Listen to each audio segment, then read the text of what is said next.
Hello, peoples. Tonight I was able to attend an early screening of The Flash. I apologize. I have a very sore throat, so if you hear my voice scratch or hear anything, that is why my voice sounds like this. I might have to take a cough occasionally, so there might be a little bit of awkward edits around this, so I apologize in advance.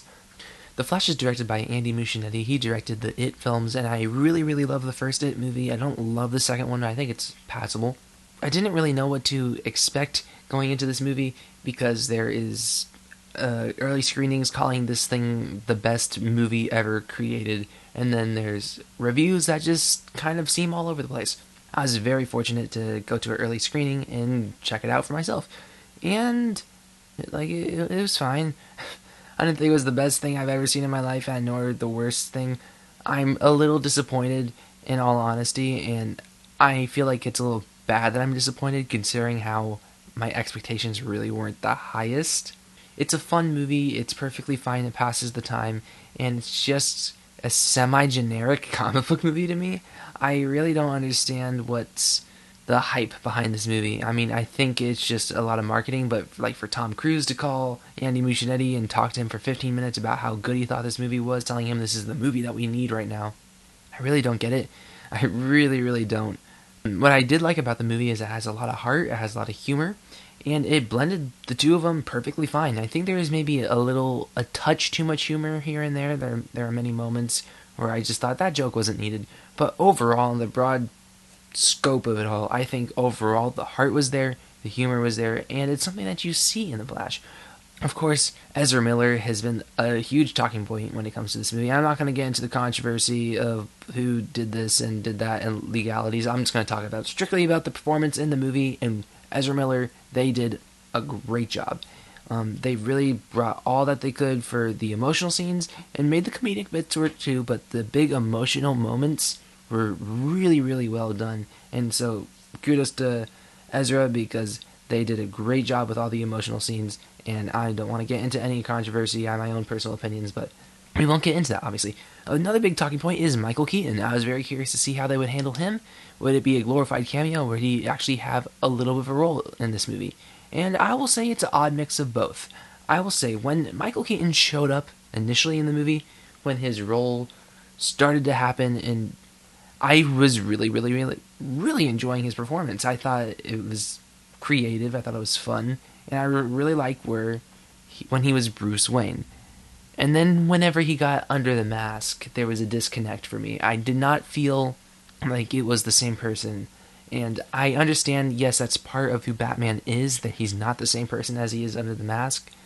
But at the same time, I feel like since it's Batman, I should like it when he's in the mask more. But I liked it more when he was not in the mask, which is the weird thing about it.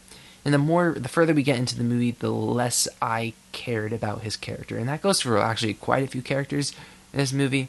Kara, I did not have any attachment to her character, and this is not a spoiler because I feel like this is something that people should know. What you see in the trailers is about maybe a majority of her screen time. You know exactly her role in this movie, and you have already seen most of it. Michael Shannon returns as Zod in this movie, and I think he is in competition with Ben Affleck as the most phoned-in performance. I know there's a quote going around where he's saying it was really just like a big moment in his career where he goes like, wow, look what I did. This was a phoned-in performance, and I honestly... If someone told me that Michael Shannon's footage from this movie is just deleted scenes from Man of Steel, I maybe would have believed it because I just didn't feel any life there whatsoever. I thought he was much better in Man of Steel. And Ben Affleck, he's in this movie. He phones it in once again. He phoned it in the Snyder Cut. He also phoned it in the 2017 cut of Justice League. I just don't love Ben Affleck anymore. I loved him in Batman v Superman, but here it was more of the I don't really care for this. They gave him a little bit of a upgraded Batman suit, but I actually thought it was not really much of an upgrade as it was kind of ugly. I did not care for his Batman suit. But that's my general consensus of the performance. Ezra was great. Everyone else was either kind of like forgettable or kind of phony, and with the exception of half the time of Michael Keaton, which I thought was great half the time, or kind of phoning it in whenever he was in the mask. There's a lot of action in this movie, and there's also a lot of CGI. Overall, the action was good. I really enjoyed the action sequences. They were fun, and it provided like those flash moments that you want. and then the CGI took me out of it half the time, sadly, and that's where it hurts the most, in the third act. The third act of this movie is ugly. Like, you've seen the trailers, the third act is ugly. It's not Quantumania ugly, but it's pretty ugly. I don't know what to say. It doesn't look good. It looks like not real. There's this big landscape battle towards the end, and I don't know if they're trying to go for like what Snyder did in that like grand scale of it. I just never believed it for 1 second. It didn't look professional. It just felt rather undercooked and underdeveloped, which is weird because this movie had so much time with COVID and delays, and it's just, I felt like this should be a pretty finished movie, and it didn't feel like that whatsoever, and particularly in the third act. I will say the strongest part of this movie is the emotional core. Barry Allen has quite the arc to go through, and everything that has to do with that, his mom and his family dynamic, is handled incredibly well. I kind of asked to be done better. It provides for a strong motivation, a strong motivational core that really just powers this movie through, because it's a very relatable theme. It's a, if you know anything about the Flash, you relatively know what this movie is going to be kind of about, and the way that they did it couldn't have been done any better. And I really just felt it for his character, the motivation, the entire runtime. This movie is paced incredibly well. It moves from beginning to end like it's nothing. It's 2 hours, 24 minutes, and it's always moving. I've never really felt the runtime. Maybe a little bit in the third act as I was just kind of tuning out a little bit to the CGI. But besides that, it was just always moving, and I had tons of fun. And the ending. There are things that happen in the end. There are spoilers to be had. And I can't say anything. I will just say there is, of course, the moment that people will be reacting to the most, and my theater did react, and I will say, wasn't a fan. And I don't want to get into why, because I just can't say, because it's nothing but spoilers. I'll just say there's big moments in this movie, particularly at the end, where the theater's supposed to be like, oh my god! And I was just kind of scratching my head at the ideas that they were throwing out there. And that's all I can say. But overall, Flash was fun. It was fine. It was overall, at the end of the day, kind of just a basic, generic comic book movie to me, with a great script and great lead performance.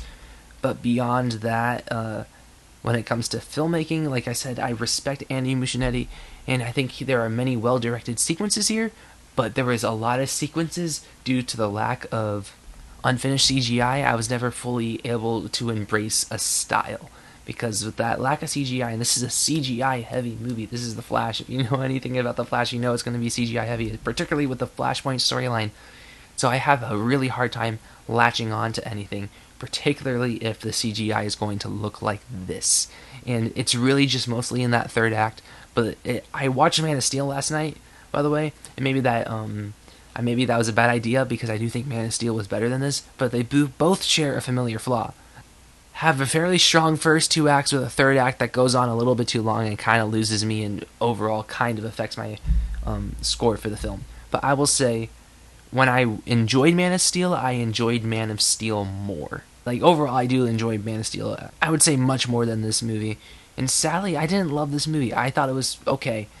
Okay, pushing good. I think it will be a perfectly fine rewatch. I think it'll have a good rewatch value. It's a pleasant movie to watch. But as a film itself, there's a lot of things that just don't sit well with me, particularly in the ending. And I just wish that they did better and explored some things better, because there's other things I want to talk about. I just can't because of spoilers. So yeah, I'm going to give The Flash a 6.8 out of 10. Comment down below what you guys thought of The Flash.